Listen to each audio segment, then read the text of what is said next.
Rameswaram cafe ಸ್ಫೋಟ ಬೆನ್ನಲ್ಲೇ ಗೃಹ ಇಲಾಖೆ ಎಚ್ಚೆತ್ತಿದೆ. ಇನ್ನು ಮುಂದೆ ವಿಧಾನಸೌಧಕ್ಕೆ ಬಿಗಿ ಪೊಲೀಸ್ ಬಂದೋಬಸ್ತನ್ನ ಮಾಡಲಾಗುತ್ತೆ. ವಿಧಾನಸೌಧ ಪ್ರವೇಶ ಮಾಡಲು ಪಾಸ್ ಕಡ್ಡಾಯ. ಪಾಸ್ ಇದ್ದರಷ್ಟೇ ಶಕ್ತಿ ಸೌಧ ವಿಧಾನಸೌಧಕ್ಕೆ ಪ್ರವೇಶ. ವಿಧಾನಸೌಧ ಪ್ರವೇಶಕ್ಕೆ ಪಾಸ್ ಕಡ್ಡಾಯ ಮಾಡಲಾಗಿದೆ. ಪಾಸ್ ಇದ್ದರಷ್ಟೇ ವಿಧಾನಸೌಧಕ್ಕೆ ಎಂಟ್ರಿ. ಪಾಸ್ ಇಲ್ಲದಿದ್ರೆ ವಿಧಾನಸೌಧದೊಳಗೆ ನೋ ಎಂಟ್ರಿ. ಪತ್ರಕರ್ತರ ಬಳಿಯೂ ಕೂಡ ಅಧಿಕೃತ ಪಾಸ್ ಇರಲೇಬೇಕು. ಗುಂಪು ಗುಂಪಾಗಿ ವಿಧಾನಸೌಧಕ್ಕೆ ಎಂಟ್ರಿ ಕೊಡೋಂಗಿಲ್ಲ. ದೊಡ್ಡ ದೊಡ್ಡ ಹಾರ ತುರಾಯಿಗಳನ್ನ ತರುವಂತಿಲ್ಲ. ಪೊಲೀಸರಿಗೆ ಗೃಹ ಇಲಾಖೆಯಿಂದ ಕಟ್ಟುನಿಟ್ಟಿನ ಸೂಚನೆಯನ್ನ ರವಾನಿಸಲಾಗಿದೆ. ಇಷ್ಟೆಲ್ಲ ಅವಾಂತರ ಆದ ನಂತರದಲ್ಲಾದ್ರೂ ಈಗ ಗೃಹ ಇಲಾಖೆ ಎಚ್ಚೆತ್ತಿದೆ.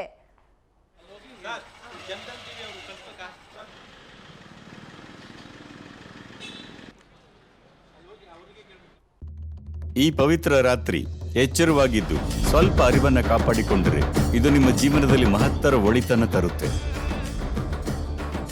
ಆದಿಯೋಗಿಯ ಅನುಗ್ರಹದಲ್ಲಿ ಶಕ್ತಿಯುತಗೊಳಿಸಿದ ರುದ್ರಾಕ್ಷವನ್ನು ಉಚಿತವಾಗಿ ಮನೆಗೆ ತಲುಪಿಸಲಾಗುವುದು.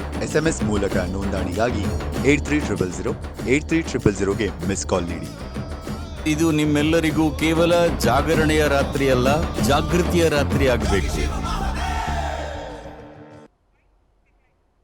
ಹೆಚ್ಚಿನ ಡೀಟೇಲ್ಸ್ ನೀಡ್ತಾರೆ ನಮ್ಮ ಪ್ರತಿನಿಧಿ ರೂಪೇಶ್, ನೇರವಾಗಿ ಸಂಪರ್ಕದಲ್ಲಿದ್ದಾರೆ.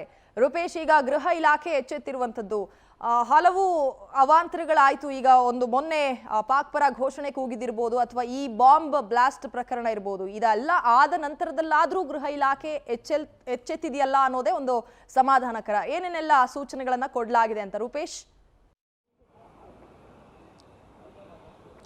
ವಿಧಾನಸೌಧದಲ್ಲಿ ಪಾಕ್ ಪರ ಘೋಷಣೆಯನ್ನು ಕೂಗಲಾಗುತ್ತೆ. ಅದಾದ ಬಳಿಕವಾಗಿ ಸಾಕಷ್ಟು ಭದ್ರತಾ ವ್ಯವಸ್ಥೆಯಲ್ಲಿ ಸಾಕಷ್ಟು ಸುಧಾರಣೆ ಆಗಬೇಕು ಅಂತೇಳಿ ಸಾಕಷ್ಟು ಒತ್ತಾಯಗಳು ಕೇಳಿಬರ್ತಾ ಇದೆ. ಹೀಗಾಗಿ ವಿಧಾನಸೌಧ ಭದ್ರತಾ ವ್ಯವಸ್ಥೆಯಲ್ಲಿ ಸಮಗ್ರವಾಗಿರ್ತಕ್ಕಂಥ ಸುಧಾರಣೆಗಳು ಮಾಡಬೇಕು ಅಂತೇಳಿ ಗೃಹ ಇಲಾಖೆ ಹುಟ್ಟಿದೆ.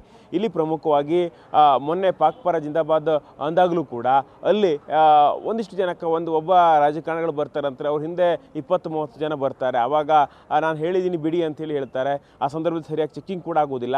ಹೀಗಾಗಿ ಈ ವ್ಯವಸ್ಥೆಗಳೆಲ್ಲದೂ ಕೂಡ ಸುಧಾರಣೆ ಮಾಡಬೇಕು ಅಂತ ಹೇಳಿ ಹೀಗಾಗಿ ಎಲೆಕ್ಟ್ರಿಕ್ ಗೇಟಿನ ವ್ಯವಸ್ಥೆ ಮಾಡಲಿಕ್ಕೂ ಕೂಡ ಪ್ರಪೋಸಲ್ ಅನ್ನು CM ಕಚೇರಿಗೆ ಗೃಹ ಇಲಾಖೆ ಕಳಿಸ್ಕೊಟ್ಟಿದೆ. ಇಲ್ಲಿ ಪ್ರಮುಖವಾಗಿ 40 ಕೋಟಿಗೂ ಹೆಚ್ಚು ಮೊತ್ತದಲ್ಲಿ ಈ ಒಂದು ಭದ್ರತಾ ವ್ಯವಸ್ಥೆ ಸುಧಾರಣೆ ಆಗುತ್ತೆ ಅಂತ ಹೇಳಲಾಗ್ತಾ ಇದೆ. ಇಲ್ಲಿ ಇಲೆಕ್ಟ್ರೆಡ್ ಗೇಟ್ಗಳಿರುತ್ತೆ. ಹೀಗಾಗಿ ಅಲ್ಲಿ ಒಂದು ಸ್ಕ್ಯಾನರ್ ಇರುತ್ತೆ, ID ಇರುತ್ತೆ. ಎಲ್ಲರಿಗೂ ಕೂಡ ID ಸ್ಕ್ಯಾನ್ ಆದಾಗ ಅವ್ರನ್ನ ಒಳಬಿಡುವಂಥ ವ್ಯವಸ್ಥೆಗಳಾಗುತ್ತೆ. ಹೀಗಾಗಿ ಅಧಿಕೃತ ಪಾಸ್, ಯಾಕಂದರೆ ಎಲ್ಲರಿಗೂ ಕೂಡ ID ಕೊಡ್ಲಿಕ್ಕೆ ಆಗೋದಿಲ್ಲ. ಹೀಗಾಗಿ ಅಧಿಕೃತ ಪಾಸ್ ಇರಬೇಕು ಅಂತೇಳಿ ಮೊದಲು ಕೂಡ ಇತ್ತು. ಆದರೆ ಅದು ಅಧಿಕೃತವಾಗಿರ್ತಕ್ಕಂಥ ಒಂದಿಷ್ಟು ಪಾಸ್ಗಳ ವ್ಯವಸ್ಥೆಯನ್ನು ಮಾಡಬೇಕು ಅಂತೇಳಿ ಭದ್ರತಾ ವ್ಯವಸ್ಥೆ ಸುಧಾರಣೆಗಳು ತರಲಾಗ್ತದೆ. ಅದೇ ರೀತಿಯಾಗಿ ಸ್ಫೋಟಕ ವಸ್ತುಗಳಿರ್ಬೋದು ಎಲ್ಲವೂ ಕೂಡ ಸ್ಕ್ಯಾನ್ ಮಾಡಲಿಕ್ಕೆ ಅತ್ಯಾಧುನಿಕವಾಗಿರ್ತಕ್ಕಂಥ ಉಪಕರಣಗಳನ್ನು ಬಳಸಲಾಗುತ್ತೆ ಅಂಥೇಳಿ. ಅದೇ ರೀತಿಯಾಗಿ ಕೆಲವೊಂದಿಷ್ಟು ವ್ಯಕ್ತಿಗಳಿಗೆ ಫೇಸ್ ಡಿಟೆಕ್ಷನನ್ನು ಅಳವಡಿಸಲಾಗುತ್ತೆ. ಕ್ಯಾಮರಾಗಳನ್ನು ಕೂಡ ಅಳವಡಿಸಲಾಗುತ್ತೆ.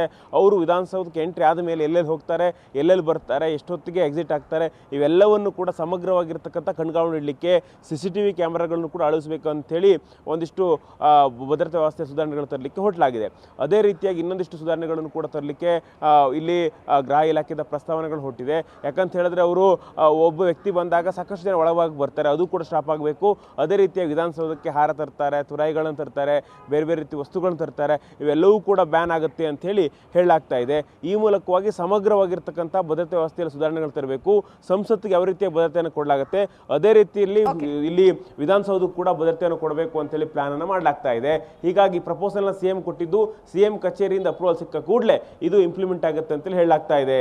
Rajani, thank you Rupesh.